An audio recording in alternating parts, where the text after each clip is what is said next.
America প্রথম ম্যাচেই জয়লাভ করেছে। হ্যাঁ, ঠিকই শুনছেন, বিশ্বকাপের প্রথম ম্যাচেই আমেরিকা কানাডার সঙ্গে 60 উইকেটে বিশাল জয়লাভ করেছে।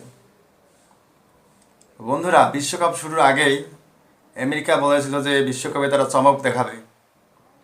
ইতিমধ্যেই তারা একের পর এক চমক দেখিয়ে যাচ্ছে। বিশ্বকাপের আগের সিরিজে বাংলাদেশকে 2-1 ব্যবধানে সিরিজ জিতেছে এবং বিশ্বকাপের প্রথম ম্যাচেই তারা 7 উইকেটে জয়লাভ করলো। টসে জিতে তারা কানাডাকে ব্যাটিংয়ে পাঠায়।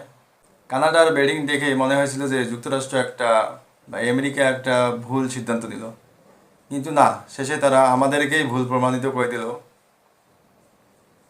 আজকের ম্যাচে কানাডা প্রথমে ব্যাট করে 195 রানের টার্গেট দেয় আমেরিকাকে। তারা খুব সহজেই এই 195 রানের টার্গেট অতিক্রম করে ফেলে। আজকের ম্যাচে ম্যান অফ দ্য ম্যাচ হন অ্যারন জোন্স।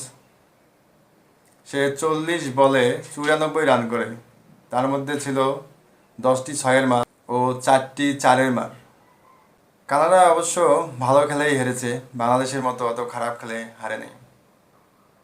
কানাডা বরাবরই আমেরিকার সাথে একটু কম পায়। তারা এর আগে 8 ম্যাচে মুখোমুখি হয়ে কানাডা জিতেছে মাত্র 2টি ম্যাচ ও আমেরিকা জিতেছে 6টি ম্যাচ। বন্ধুরা, দেখা যাক কি হয় এবারে বিশ্বকাপে। আমেরিকা বলেছিল তারা চমক দেখাবে। তাদের গ্রুপে আরও আছে কানাডা ছাড়াও ভারত ও পাকিস্তান।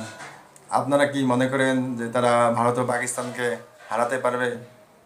অবশ্যই কমেন্ট করতে ভুলবেন না।